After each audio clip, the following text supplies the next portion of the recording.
Cool beans, cool beans. How's everybody doing? Welcome, welcome, welcome, ladies and gentlemen. Welcome to the midweek fundamental and technical analysis. Give me 1 second. Um, okay. Before I jump into it, let me give a quick disclaimer. This is not financial advice. Anything that I share during this analysis is for educational purposes only. I repeat, this is not financial advice. Any and everything that I share during this analysis is for educational purposes only.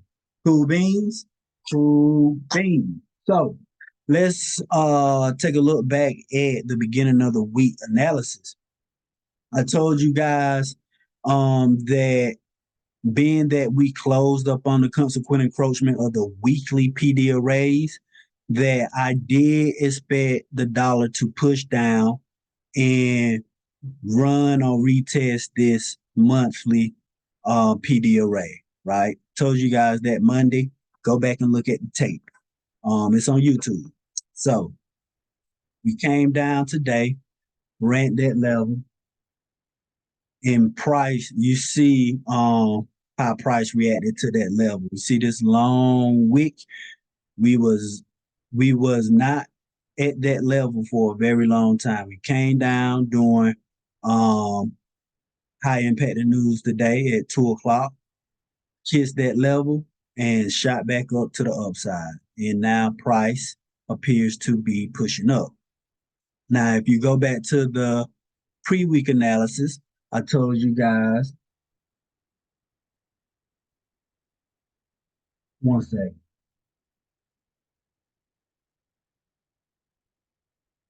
If you go back to the pre-week analysis, I told you guys that um I wanted to see the dollar open up bullish, right, for this week, and I wanted to see us run the monthly buy side liquidity.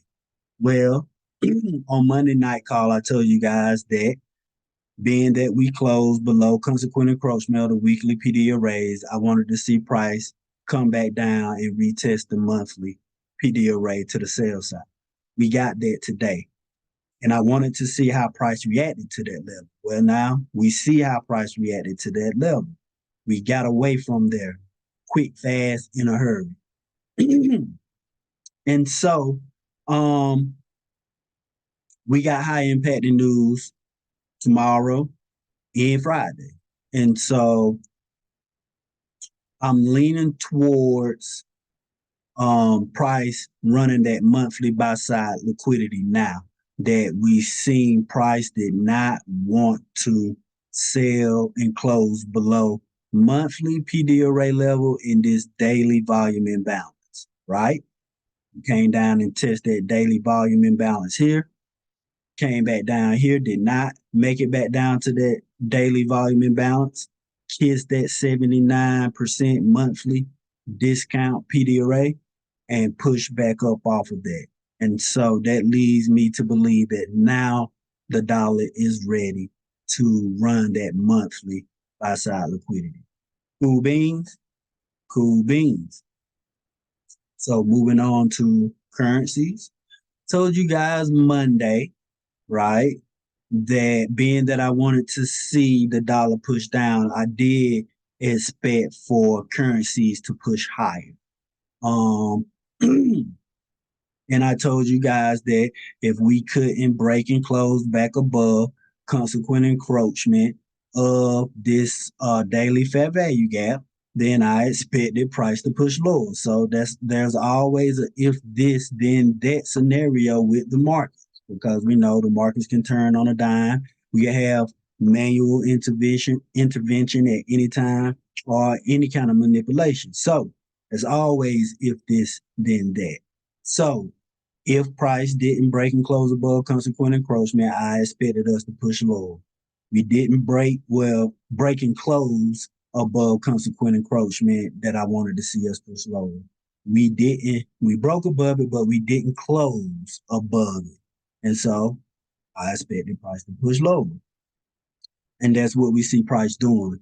Um, and if the dollar does indeed continue to push higher, which I think it will, I expect us to run this monthly sell side liquidity at the same time. Well, not exactly at the same time, but around the same time that the dollar is running the monthly buy side liquidity.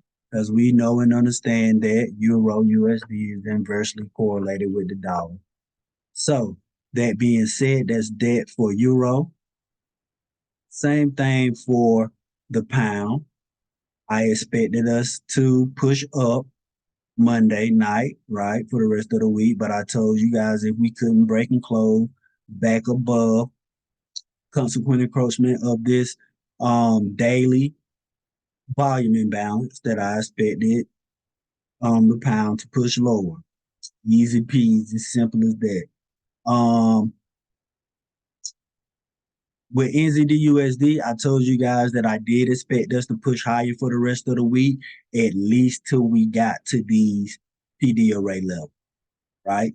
We pushed up within within a pip or two of that first PD array level, and we started to sell off. But it was the same scenario. If we can't break and close above one of these PD arrays, if we can't break and close above one of these PD arrays, then of course, where else is price going?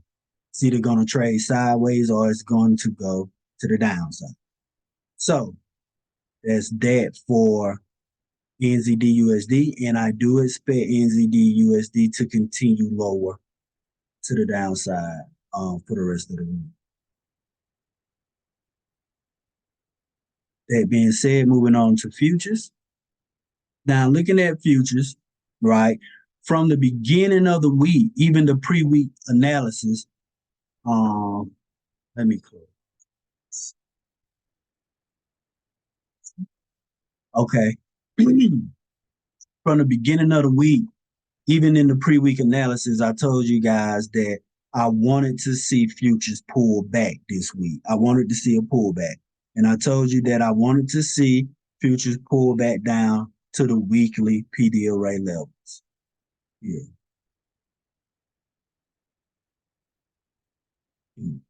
Right. This was my original thought process from the pre-week analysis. Now, Monday gave us this bullish candle, right?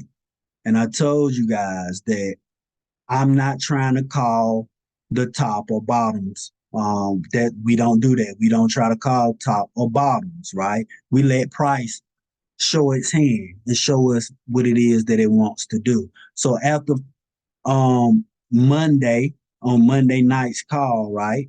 I told you guys that I will stand on the side of the trend, right? And I told you that I expect the futures to continue to push higher. However, I told you and gave you the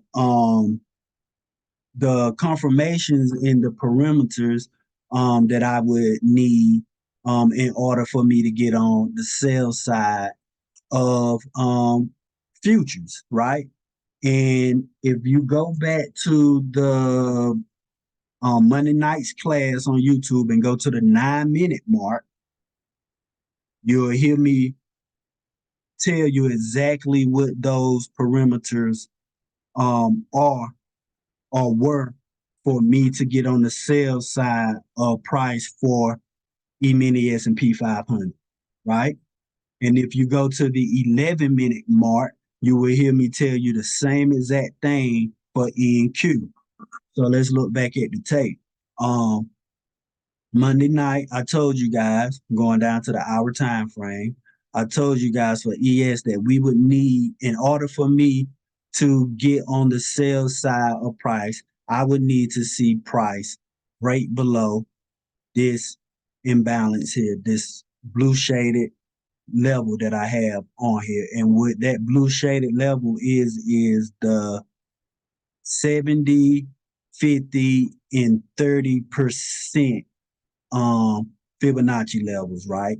It's the 30 and 70, 50, 30% of this fair value gap. So if I take here and I measure that fair value gap,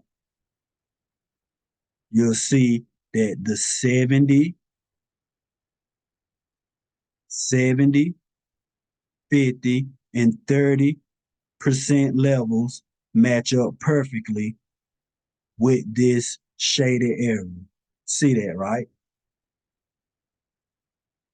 So that's what that is. And I told you guys that I needed to see price break through that, come back, find resistance, use that level as that area as a resistance, right? And sell lower in order for me to get in get on the sell side of price for ES. Like I said, go back to the beginning of the week. Video on YouTube, the beginning of the week analysis, and go to the 9-minute mark. And I'll be breaking this down exactly how I just said it. So that's that's how I know whether you're paying attention and taking notes in class later on in the week when you're asking me these questions on YouTube, Twitter, uh, Traders Roundup, Discord, and even in the private Telegram group about what's going on with price. What do you see price? I've already told you what it is that I see in price on the pre-week analysis and in the beginning of the week analysis. It's on you whether you take notes and follow through on that throughout the rest of the week. So I even drew it out for you as clear as day on what I was looking for. But I know I drew it out on NQ. I don't know if I don't think I drew it out on ES. But I know I said it exactly how I just said it. Like I said, go back to the 9-minute mark and you will see that that's what I wanted to see and that's what I was expecting out of ES. Or that's what it would take for me to get on the sales side for ES. And once you see that, I mean, you got your confirmation, right? Cool beans, cool beans. So now this is the question I had today in the Discord from a lot of people. Well, what are you expecting now? Do you think that this was just a correction off of this move? Or do you think that this is a reversal? And do you think that this was a reversal, is a reversal, and we're about to go lower to take out this liquidity, sell side liquidity, and this sell side liquidity, right? Well, I said on Monday night's call, in order for me to get back on the sell, or in order for me to get on the sell side of futures, I would need to see this happen, right? And I said then I would start looking for short trades, right? Or sales to start targeting sell side liquidity. Well, we see today we uh took out this sell side liquidity, this sell side liquidity, as well as this sell side liquidity, and this sell side liquidity, the weekly sell side, right? So we took out a good little bit of sell side liquidity, right? Giving us a good correction off of this weekly move up, right? So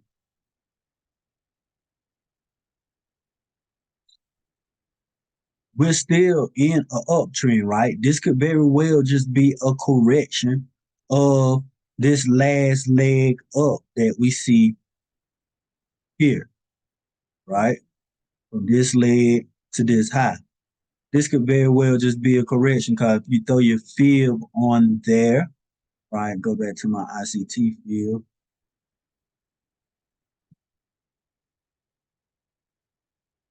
That's not even a 62 to 79% correction of this leg up. See, that, that. So this isn't a it's not even a 50% correction on this leg up, right? So we could very well see price pull back up, right, into this breaker, right, into this breaker block, and continue lower to fill in this imbalance, or Busy as coined by Michael Huddleston, and come down to this 62% level, which is what our discount level, right? Um, and then that would be the fill of this fair value gap, and then we can see price continue to the upside, right? So what I'm looking for is for price to push back up, fill in this imbalance, right? I haven't threw my new daily PD array levels on there yet, but as you know, as you should know, that you need to measure today's daily candle, this down candle, put your PD arrays on there. Some people measure from wick to wick. Depending on the volume of the candle, I measure body to body, right? Body to body. Put your new levels on there. 62, 79 is in the same exact place where it was already at. So there we go.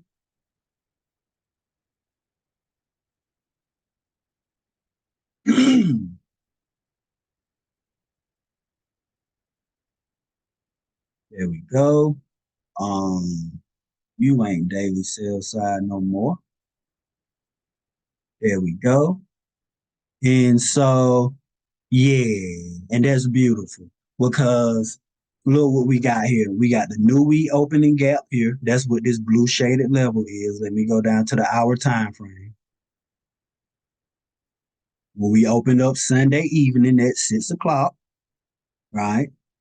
See that gap? That's what we call the NWOG, or AKA the new we opening gap. If you don't know what the new we opening gap, I suggest you go to the Inner Circle Trader YouTube channel, ICT YouTube channel, and go to his um home page on YouTube, do a search for NWOG, NWOG, aka New We Opening Gap, and watch that lecture, and you will understand the New We Opening Gap.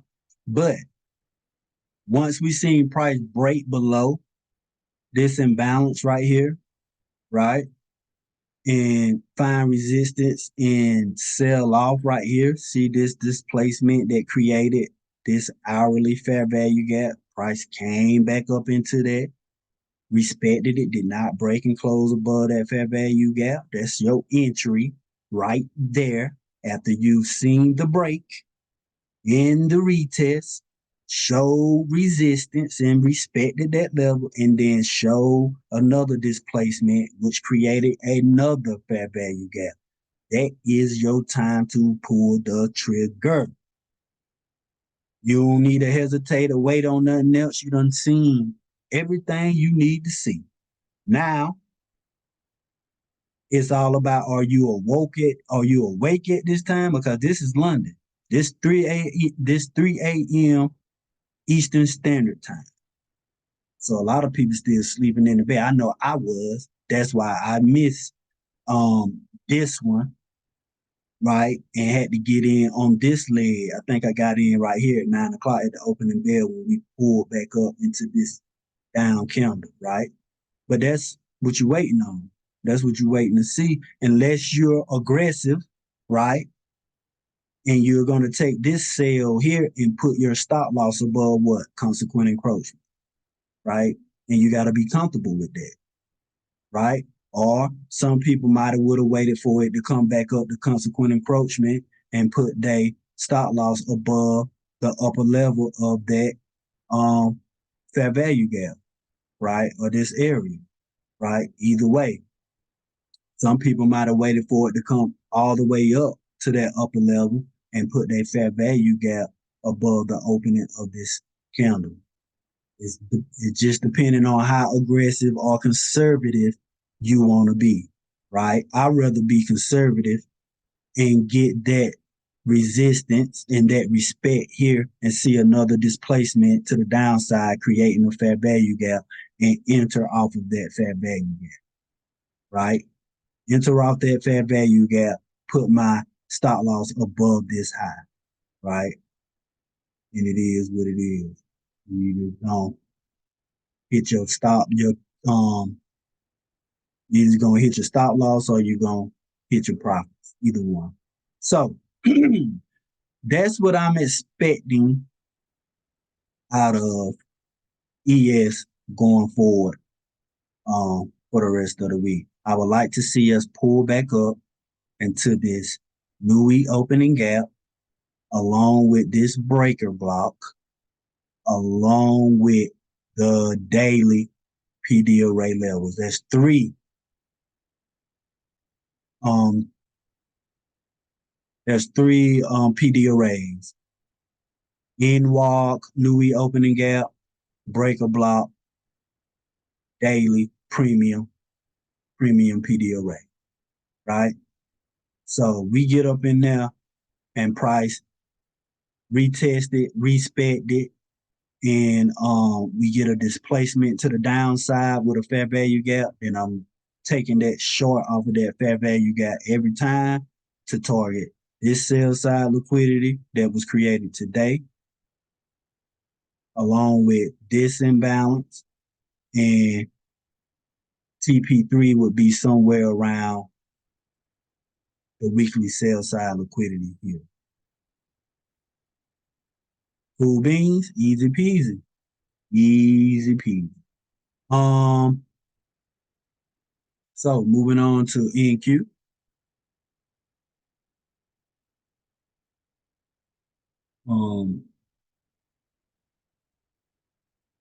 Sorry. Okay. Same thing. Same thing. Same thing. Well, my markings is still on there from Monday night.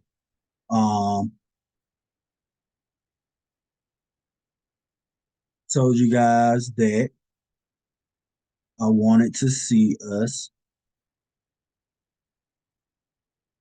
go to the 11-minute mark on the Monday night class, and you'll hear me say exactly this.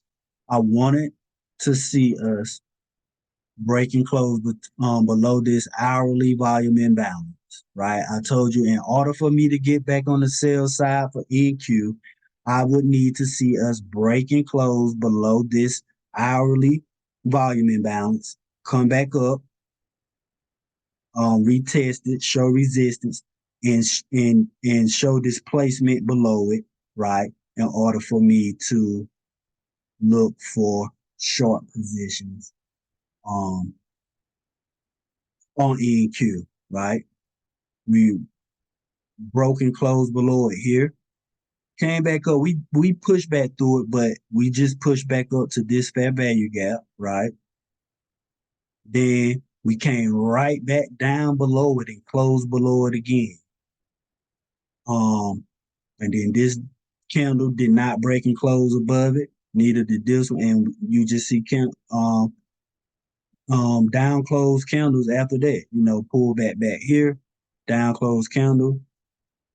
And then we broke below the hourly fair value gap here, right? Came back up, retested all the way down, right? So that's what I was looking for. And that's what we got, right?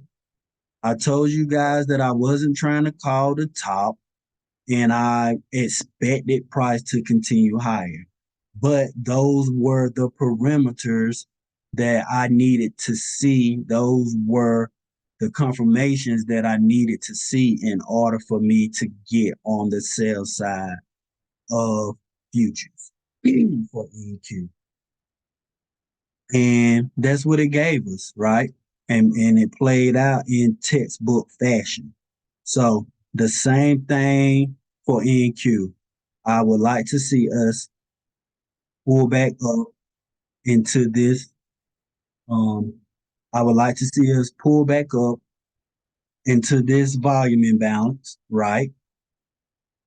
Along with this breaker, right? I still got to mark today's PD array level for here, right? Because I don't like the way that look. I'd rather see us pull back up into that volume imbalance instead of these little punk ass daily PD arrays. It just don't make sense to pull back up. And, I don't know, unless we just aggressively sell off. Which one is this? Daily, okay, 79. All right. So yeah. Hmm.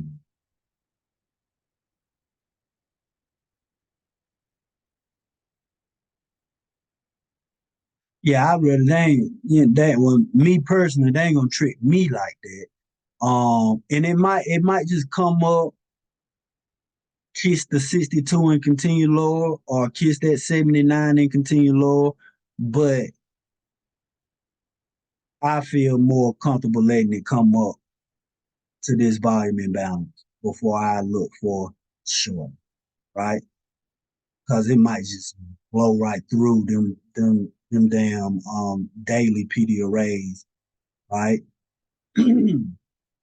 And it could, well, now I was gonna say we could come back up into yesterday's PD arrays from this daily candle, but I don't see us coming all the way back up there. If we push a if we shouldn't push back above this breaker, right?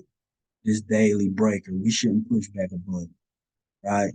So if we push back above that, I ain't interested in shorting no way then anyway. So yeah, I'll wait for us to pull back up into this volume imbalance before I look, and then see how price reacts to it. If we get a big wick off of there, then yeah, or a quick reaction to the downside with a displacement and a fair value gap created within that displacement, then yeah, I'll start looking for shorts to come on down and finish filling in this imbalance to the downside and potentially run this weekly sell side liquidity. Cool beans? Cool beans. And remember, if you want to go back and review the tape from Monday night, go back and listen to the 9 minute mark and the 11 minute mark for your receipts. So, with that being said, that will conclude the midweek technical analysis. At this time, I will pass it over to the icy spicy unicorn so she can give us that sauce for the midweek fundamentals. It's all yours, Carmen.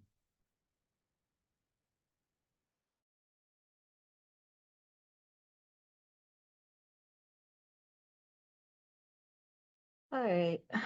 Um, you know, I watched a lot of commentary. Y'all gonna get a soapbox lecture real quick. Um, I watched a lot of people today complain about the markets and how the market was moving. Yeah. If you had been in the market in December or gotten into the market in December, you shouldn't have any problems. If you're the type of person that trades in and out of the market, well, if you were listening to me anyway, I don't know why you were doing it. Um, because I told you guys not to do that anyway. Um, this isn't the year that you just want to be in and out of the markets because this is going to be a crazy year. You don't know what's coming. If you don't have your head on a swivel, if you're not paying attention to every last little piece of news that's coming out, if you're not paying attention to the political stuff, the geopolitical stuff, the market stuff, the Fed stuff, the stock stuff, the economic stuff within markets, within sectors, within commodities, how China's responding to stuff, how OPEC is responding to stuff. If you can't manage all of that, why are you in the markets? And I always say, follow what big money's doing. Most big money people moved into safe things. So they either switch their trading style completely from being very high risk to moderate, I beg, low risk. And they're waiting. Still, money's making money, but just not at that same pace for good reason. Um, the markets today, if you got whipsawed in the markets, um, Monday, yesterday, today, you deserved it. You shouldn't have been trading this week on a news heavy week anyway. If you decide to keep doing it for the rest of the week, well, hopefully you have a stop loss in place because you don't know where the market's going. Actually, to put what I just said into perspective, um, banks don't even know. How do I know banks don't know? How do I know big money doesn't really have a clue as to what's getting ready to happen? Well, because there's this lovely thing that we can look at. Hold on for a second. Just let me know when you're sharing. I'll stop sharing. Okay. I'm gonna snip this picture and then I'll be ready to share my screen in a second. Cool beans. All right. All right, I'm ready.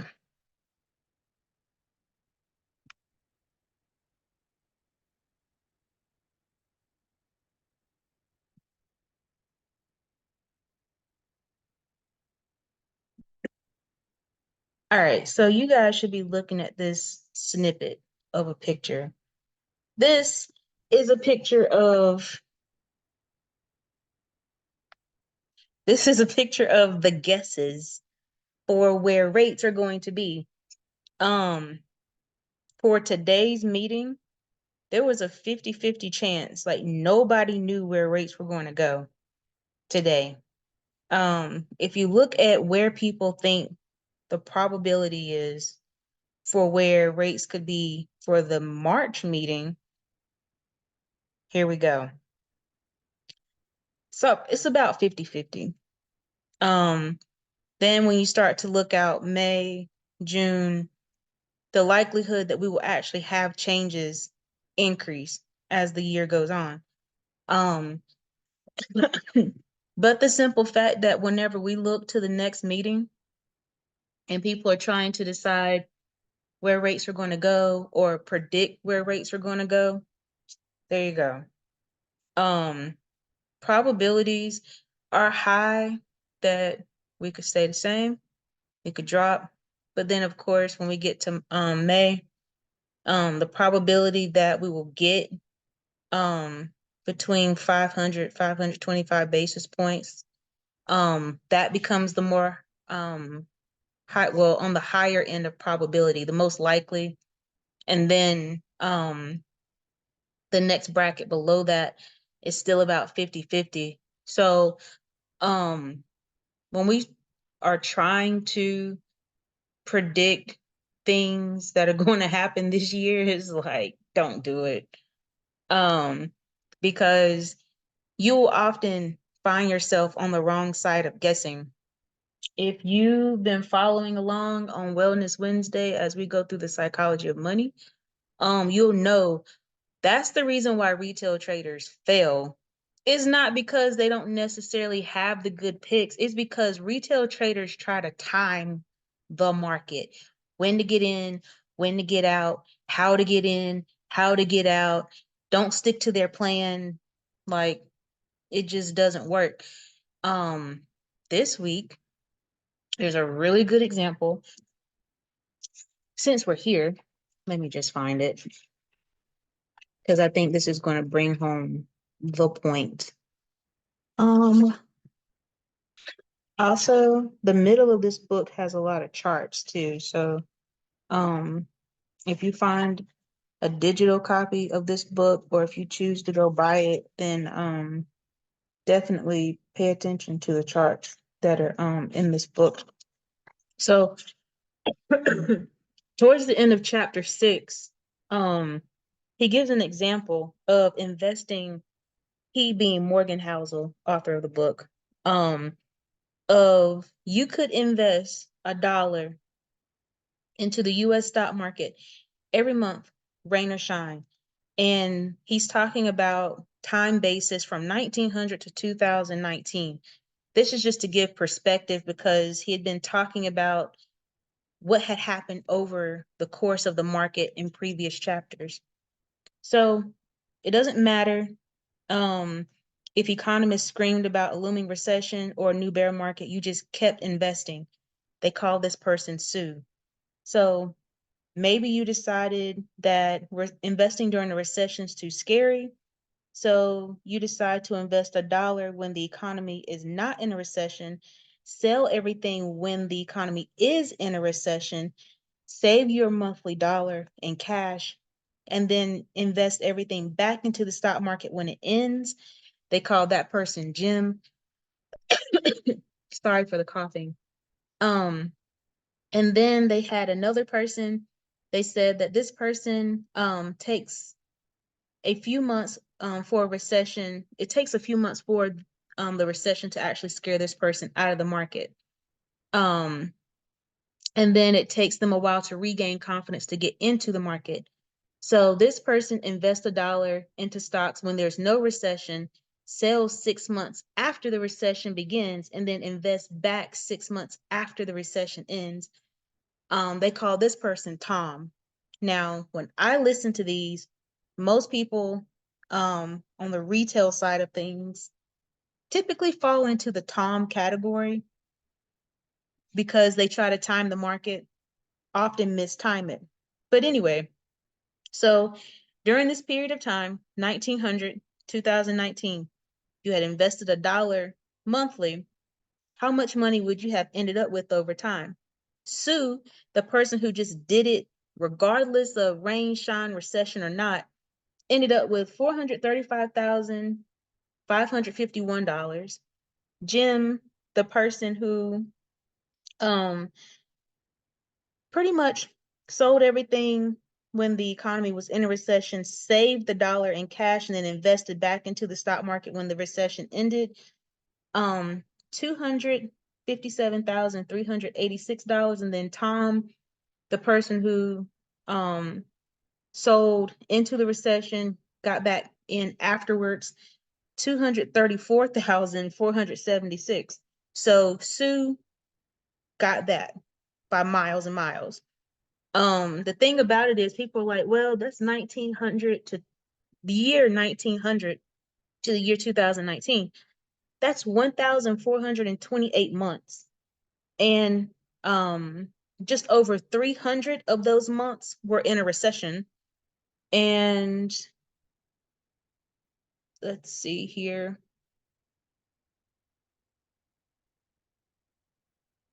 22% of that time, the economy was in or near a recession.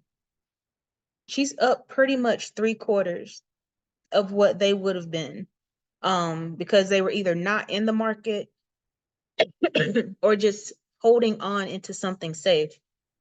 So I say all that to say, I heard Mr. Levels earlier talking about futures, talking about, some of the commentary and stuff from groups, comments and such. This year, this chart should be a really good example. But yeah, if the Fed says 5 changes, your probability gets higher if we don't have a change now, if we don't have a change next time, that we will get a change eventually. Yes, of course. But what you're not taking into account is how the market will respond to that. Just like futures can go either way. When you look at those stocks that really run and control the markets, what are they doing? Like, if you don't know the top 10 companies that are in whatever future index you're trading, you're already at a disadvantage because you don't even know what to follow. You don't even know what the heavily weighted companies are to even know, like, okay, do they have earnings coming up? This first quarter is a heavy earnings season. A lot of those companies got earnings coming out this month. They have earnings coming out next month and in March. It's like, do you know when those dates are? If you don't, disadvantage. So there's a lot of things you have to think about during this year, and this year really should be a year of really paying down your debt because that's going to eat at your money on top of everything else that inflation already did. Making sure you have a secure nest egg, and then just putting your money into something consistently. If you have to dedicate and devote energy to getting in and out of the market and trying to time things, especially right now, I'm just shrugging my shoulders at you right now. You obviously you can't see me, but I'm shrugging my shoulders at you because I don't know what to tell you if that's what you want to do.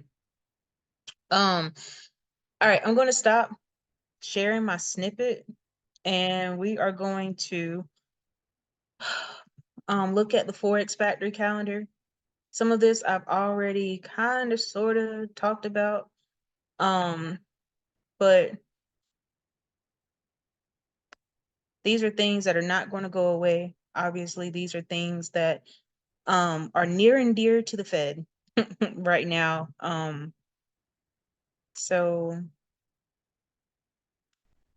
all right, here we go. So um today's news. Yesterday, I'm just gonna backtrack slightly. JOLTS jobs, and confidence news, pretty much relatively on par with forecast for consumer confidence, and then job openings. There were jobs created there. I did not go through and read the JOLTS reports. There are too many job number related reports coming out this week for me to just like focus on that one. I will go back and look at it before Friday's number. Same thing with this ADP number, because when you have 3 that come out in a week, now you're like, ooh, which one do I look at? Which one do I focus on? When you don't know, look at all of them. And don't try to use one of these job numbers over the other to try to think about what Friday's number is going to be like, because you're probably going to get it wrong, because there for a while, ADP number correlated heavily with non-farm payroll. Then it kind of flipped a little bit. Then you got numbers aligning a little bit more with what Jolt said, and then they just completely split. None of them lined up really.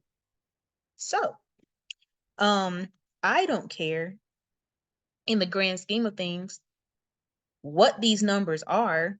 I do, but not immediately, because when the number comes out, the market. So let me put it this way. When you look at this number, it's red. You think, ooh, red is bad. That number could come out and the markets could be excited about that number. You won't even know why. So while, yes, the Fed will look at these numbers and take them into consideration for decisions, or a decision they'll make about 6 weeks from now, great. That's lovely. But in the immediate term, like as soon as non-farm payroll comes out on Friday, I'm not trading that. I'm not doing anything with that news until Tuesday. Why Tuesday? Because I need for the US markets to fully acclimate to this news. I need for Asian markets to acclimate to this news, Australia, Europe. That's not going to fully happen until Monday. I need for you New York to balance itself out on Monday. And then Tuesday, you can get a realistic expectation of how the market really and truly feels about that news. There's like a whole cycle that has to happen after these news items come out. I used to be the person who was like, as soon as news came out, I wanted to trade it. That's an adrenaline rush. Feels good. But when you're on the wrong side of things, it hurts. This market where rates are high, it's hard to predict. When interest rates are low, kind of skipping now down to this rate news. When rates are low, when rates are zero, markets are so easy to predict. Telling you, like, there for a while, like, think about market patterns. If you can go back to like 2000, the end of 2010 up until like 2016, even a little bit later than that, and just look at things that happened, and you go back and look at news items that came out, you could predict, almost predict what would happen because rates were low.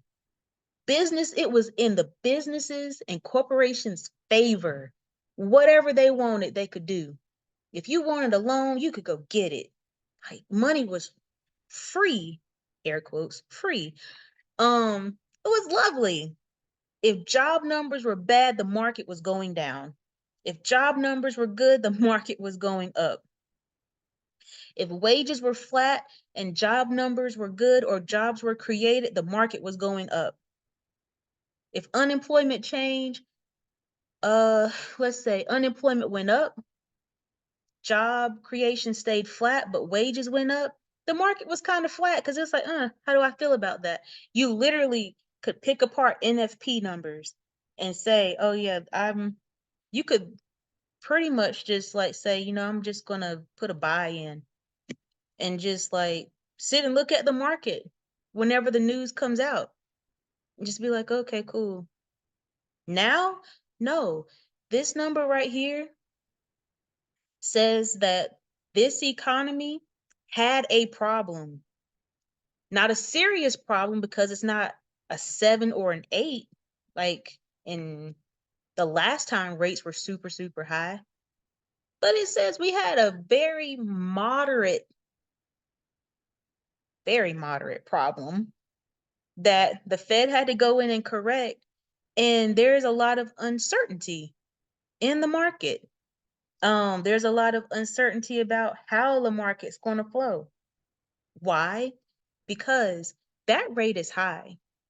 So let's go back to part of the example that I gave on the last Zoom call. We talked about how the economic engine runs. I gave like a super brief example of it. If you were able to buy a house when interest rates were technically at zero, I mean, 0.25%, 25 basis points, that's low enough. In a lot of instances to call it zero, especially when there was a period of time where it was 0.1. So it was very, very low. You could get a mortgage in the high 2, low 3% range.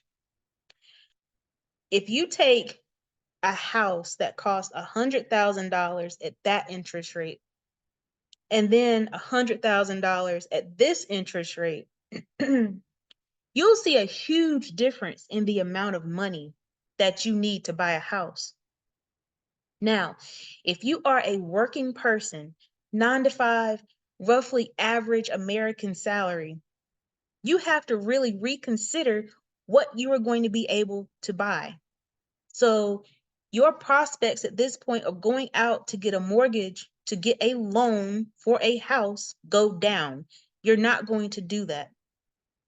Also, banks are going to be looking at your income saying, well, we have to be really, really, really stringent about who we give loans to because we have to make sure we get this money back now. Whereas before, we could just give away money. We had people readily just coming in getting loans. So we had that high turnover. But now money's not cheap. We can't just go to the Fed overnight rate and just boom, boom, boom, get money and it's great. No, it's expensive for us now. So Johnny, where you're making 65,000, that would have been good years ago. Now that's not enough. So sorry. At 5.5%, that's one of those things. Car loans, another one. Credit cards, again, the reason why I said pay down debt, because this gives people don't read the fine print that comes with their credit cards. And if you did, you would pretty much paper trade until you paid off a credit card, or at least put half of the money that you would put into trading into paying down your debt. Because every time the Fed went up on the interest rate, credit card companies were like, let's go up on ours too. And most people don't even take the time to look at their statement. They just see you owe arbitrary number $75. That's your minimum monthly payment. But if you open it, read it, depending on your balance, that $75, it might take you 11 years to pay off your balance. Whereas if it tells you it's a law, now it has to be there. If you make a certain amount, then you can pay it off in 3 years. But you don't know what it is until you open it. And also, you don't know what your interest rate is until you open it and you read it and you look at it. Like, this rate here has a lot of implications on how much money people have in free cash flow to spend in the markets. So if you're not able to get a house because you don't make enough, but you're paying rent and rent is high, and you have a $600 car payment, national average is like $500, and you have to pay high car insurance, and then you're having to do all these other little things, your money is gone. So you don't now, sorry, you don't have that money to just spend freely in the marketplace anymore, to just be able to go and buy apparel, to be able to go out and buy beauty brands, to be able to just go out and spend on what some may consider luxury items or like severe or heavy wants and not needs. So yeah, this rate, we talk about it only in terms of the Fed, interest rates, all that kind of stuff, like very surface, but it really runs deep, because when you think about corporations being able to expand, being able to build new facilities, factories, warehouses, hire new people, that rate gets taken into consideration.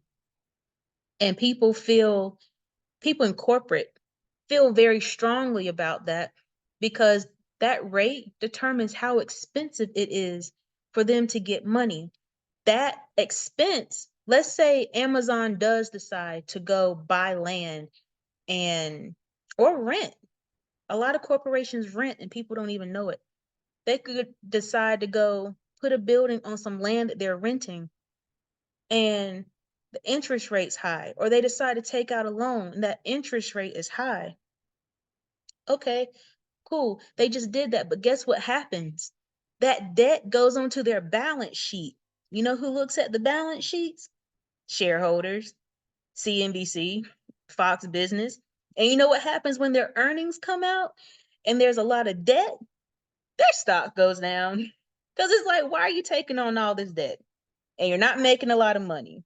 And you're not really doing a whole lot right now. The economy's not really going anywhere. So what are you doing? Stockholders are going to, or shareholders are going to be questioning your decisions. So again, it runs very, very deep. It's not just about your credit card. It's also about if Johnny can get a house, or if Amazon can buy a warehouse, or if Apple can really afford to put out a brand new product and put a lot of money into having a brand new iPhone design. I will tell you right now, Apple is probably not going to have a brand new iPhone design in 2024.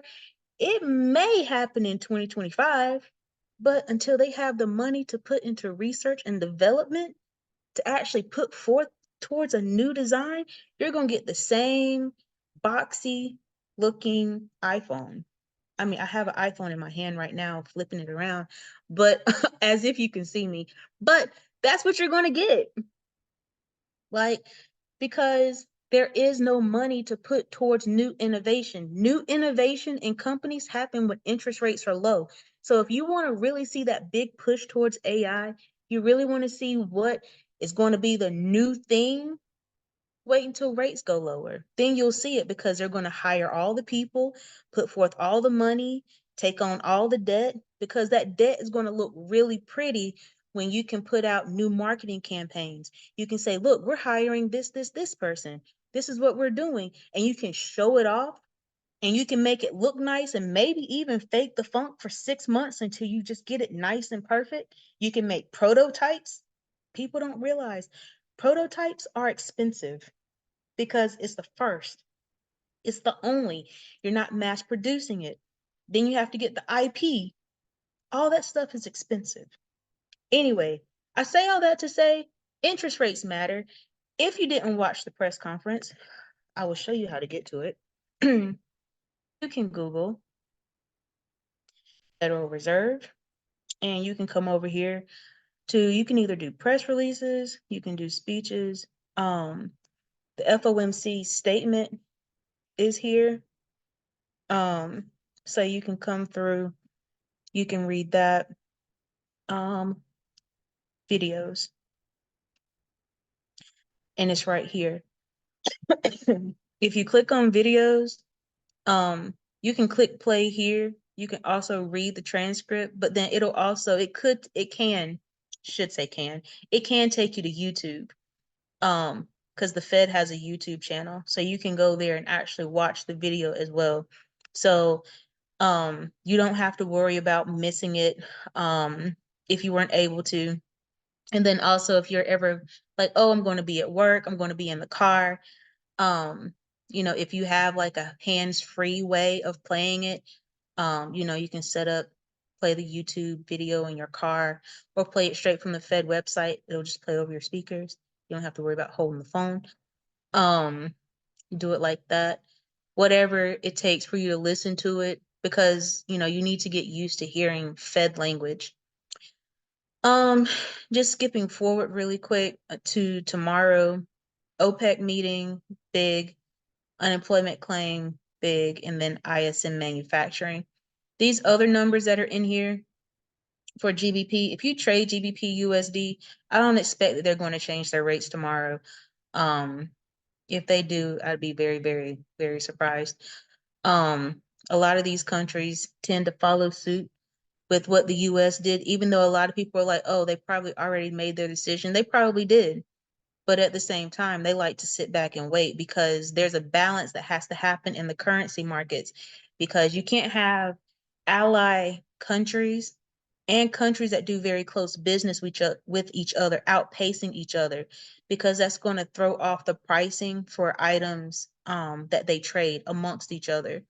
So they pretty much try to stay on par. So when you see the US drop their rate, it's going to be highly, highly likely that the Euro or the European Central Bank and the Bank of England, Bank of Australia, Bank of Canada, they're all going to drop their rates too, just to help the market stay in balance, and so that they all can stay competitive.